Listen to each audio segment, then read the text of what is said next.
Welcome to the Atomic Nutrition Podcast. On this show, I'll be diving deep into the world of nutrition coaching, giving you the do's, the don'ts, and the how-tos in running a successful, scalable nutrition program.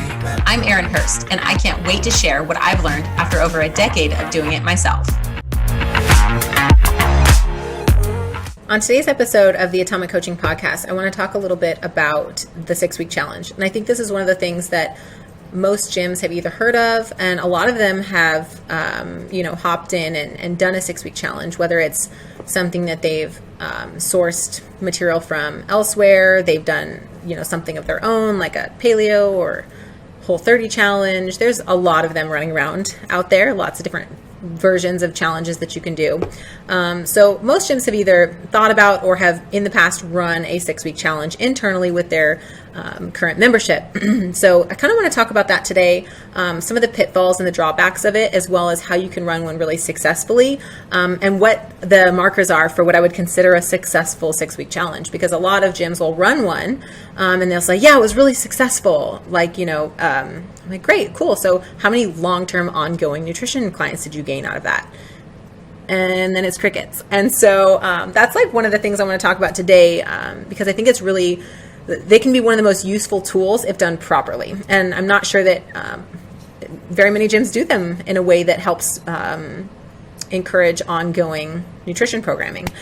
So maybe you haven't run one before because you don't know where to start, or perhaps you've run one, but fulfillment was maybe a challenge. Maybe you didn't fulfill super well on it, kind of fell flat, it fizzled, or maybe it went really, really well, but you didn't have a way to sustain that coaching afterwards, or you just didn't have the systems in place to continue it. So those are some kind of topics that I want to talk about today. Now, if you've run one in the past, you'll know that a lot of times your member's going to be really excited for it. People like a 6-week challenge. I think it's one of the things that is really easy to get a member engaged with, because you're not asking them to say, hey, join my nutrition coaching program, because they're going to think, oh, wow, that's going to be like a 3 to 4 month, 6-month commitment. I really have to be ready to tackle, a full-blown nutrition overhaul. And not everybody's excited about that. It's not really sexy. It's really easy to sell a 6-week program or a 6-week challenge because it's 6 weeks, right? And it's kind of a buzzword, and it's easy to commit to something like 6 weeks. So when we do run a 6-week challenge, one of the big drawbacks I see with gym owners who run them is that they either make them overly strict and complicated when it comes to the nutrition aspect of the nutrition component, meaning that like for your paleo challenge or your Whole30 challenge, are those great ways to eat for some people? Absolutely. Macros, like, great. They can all be useful tools, but most people don't need to be cutting out entire macronutrients from their diet. Most people don't need to be going through an entire overhaul of getting rid of everything that they eat.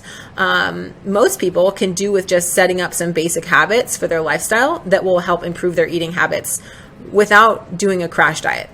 So that's one of the things that I look for and that I teach when it comes to the nutrition component of a 6-week challenge is don't reward food behaviors per se. So saying, oh, if you log all your foods this week, you get points for that. Or if you if you don't eat any, eat off of the list or make any mistakes with your food, you get extra points. That's actually really dangerous behavior to incentivize people around food that way. Because if somebody does have an eating disorder, it could very easily trigger those eating disorders or bring up some past issues with food or just really any disordered eating patterns. So it's best to usually stick to things that aren't don't villainize behaviors as it comes to food, because that's, I think, what leads to a lot of these disordered thought patterns around food. So we like to, in terms of how we give points out for a challenge, when we do structure those points, so we like to give points out for other behaviors like engagement in activities, whether or not they're checking in with their coach, how they're showing up to the gym. We do what we call mini challenges, where we issue them like a little challenge around the gym, and then they get to do that. They get points for bringing friends. They get points for I mean, you name it. They get points for a lot of things, but none of them come down to the food aspect of things. Because again, when we take somebody through a 6-week challenge, what we want to do is restructure their thinking around food, and that it's not necessarily food that's the problem. It's the other habits in their life that make food challenging. So we're going to help them restructure some of the stuff in their life so that the food then becomes easy. So that's kind of the primary goal behind when we run a 6-week challenge, how we do it and why it's so successful. Now, a lot of times gyms don't know where to start with this type of stuff, which is why they just don't run the challenge, because they're like, I don't know enough about nutrition to run a challenge. So I'm just going to do if I am going to do it, I'm going to throw a paleo thing or a Whole30 and use those structures. But the problem with that is you're just addressing food. You're not really addressing the underlying issues around food, which is kind of why I just brought up the topic beforehand is, in terms of giving points out for incentivizing behaviors rather than just food itself. So that's usually one of the issues that some gyms have is they just don't know where to start, or they don't have the systems, and maybe that's why they haven't run one before. Or if you've run a third-party one from like a company that helps you structure these things, maybe fulfillment was a mess. Like some of the ones that I see out from other, the ones you can buy from other companies, the challenges, one of the issues with them a lot of times is that they're macro-based. And I don't personally believe that macros are the best thing for everybody. I'm not saying that macros don't work. Macros work super well. I mean, everything really does come down to how much you eat, so like the quantity of what you eat, and then also having a good balanced macronutrient profile. That's obviously really important. We're not going to get away from that is important, but I always say Susie is my avatar. So everything I create, I use Susie as my avatar. And Susie is, in her like mid 40s to mid 50s. She works in an HR department in an office that has no windows, in a cubicle, and she's maybe 50 to 60 pounds overweight, and she doesn't exercise. So the way I see it is like Susie does not need to be worried about macros, because we don't eat numbers, okay? We eat food. She needs to be learning how to eat food, not numbers. And so we take the emphasis off of macros, even though what we do give is a balanced plate of food. She doesn't need to worry about the numbers. All she needs to do is worry, okay, we're going to give you about this much to eat. So for example, you're going to eat 1 cup of broccoli or 2 cups of broccoli or 2 fists of broccoli, because now Susie can say, oh, okay, I don't need to worry about punching numbers into some kind of an app that tells me how many grams of everything and how many calories of everything is in my food. She doesn't need to worry about that. That's boring. And she's probably going to fall off the wagon with that. She's not going to stick to that long term. But if I teach her how much to eat appropriately based off of using her eyeballs, knowing how much food should be on her plate based off of her sight, then she can make better long-term decisions. That's something that she can stick with. And when she does go out to eat, she can make better decisions because she knows, hey, when I'm sitting down, I know I'm going to order chicken and a salad and a side of vegetables, and about this is how much I'm going to eat of this avocado, and this is how much of my vegetables I need. And this is about how much protein I need based off of my hand. Okay, based off of the size of my palm. So these are very basic ways to teach somebody to eat that don't require a lot of fussy like science, if you will. For most people, they don't care about that. And I know sometimes if you're the gym owner listening to this, like you might think that, oh, well, that's super important and everybody cares about that.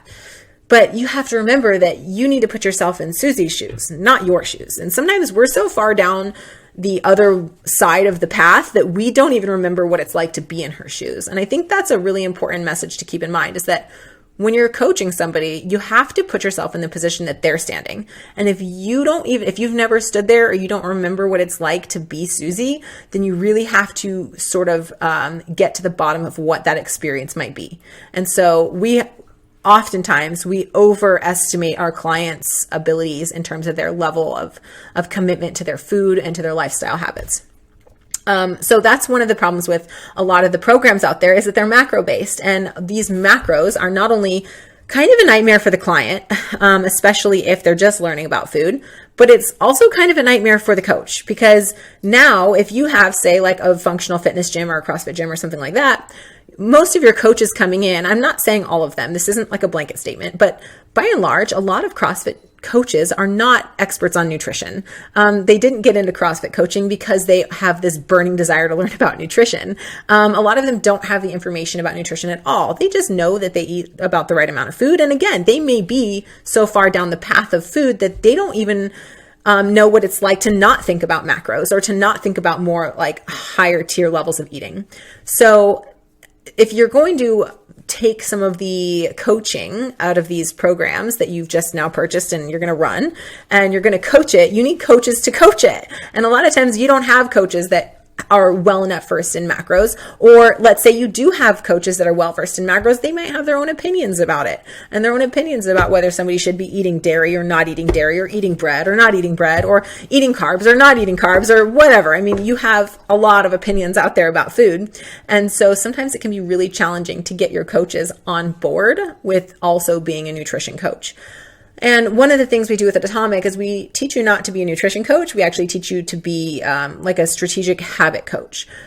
So we're going to help you, you are going to help your clients or your members implement habits, which then make the food fall into place. So it's actually quite simple, right? Your coaches don't need to be expert nutrition coaches. They just need to have a basic understanding of habit implementation. And I think most people that get into like coaching as a profession, they tend to have those skills just inherently. And so this then becomes programs that we can actually offload onto our coaches, which means that you're not doing the bulk of the work.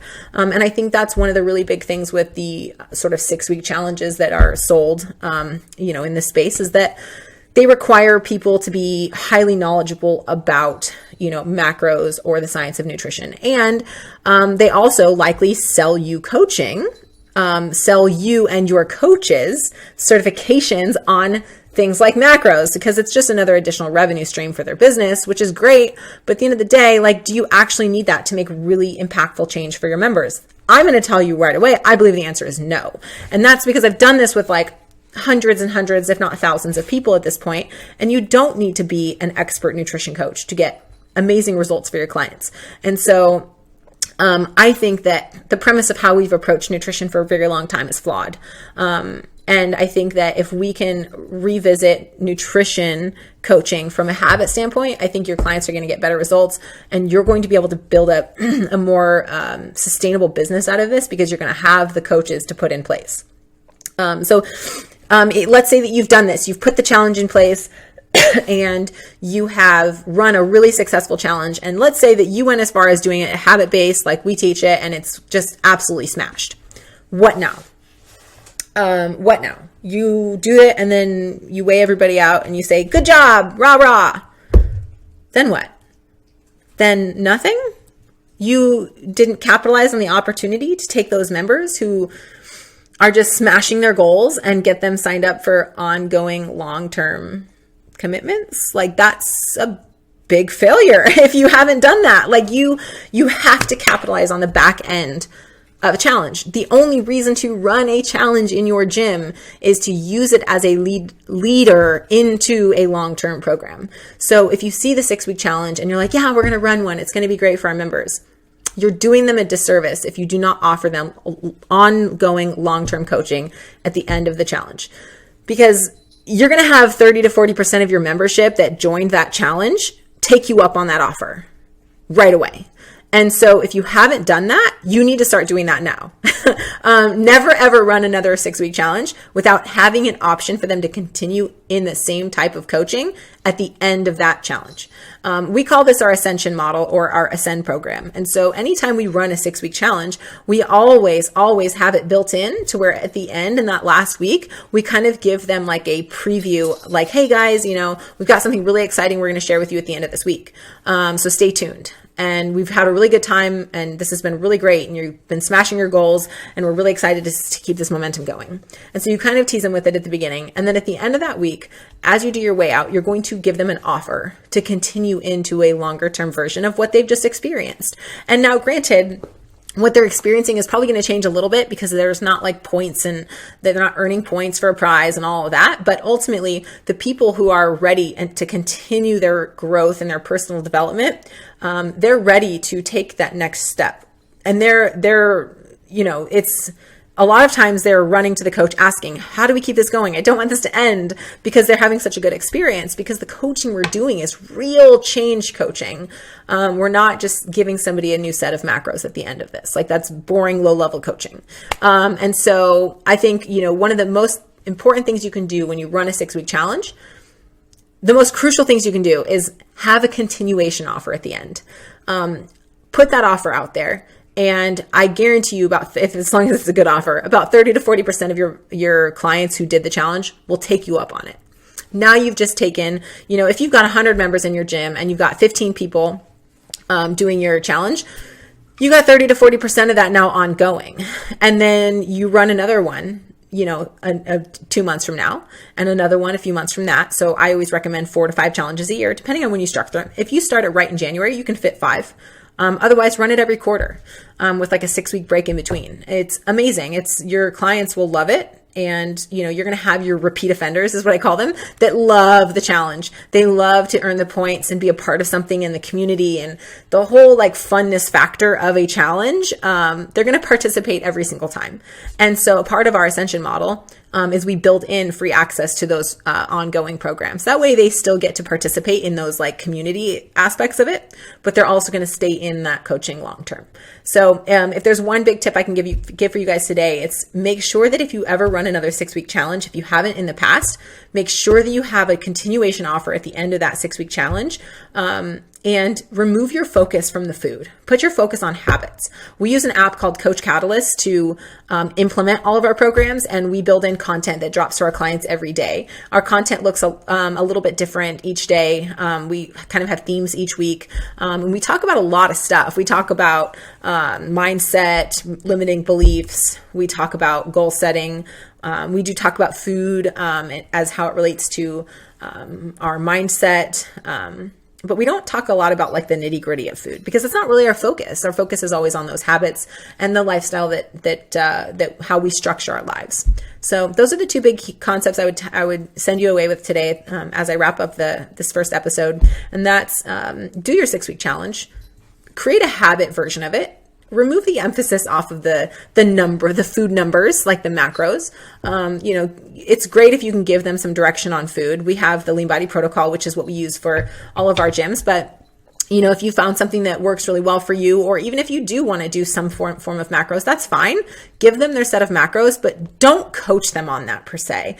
Don't have them log their foods in like a MyFitnessPal app and go through their food logs and say, oh, I see you ate cookies today, Susie. Like, don't do that. People don't need you to tell them that they shouldn't eat something they already knew they shouldn't eat.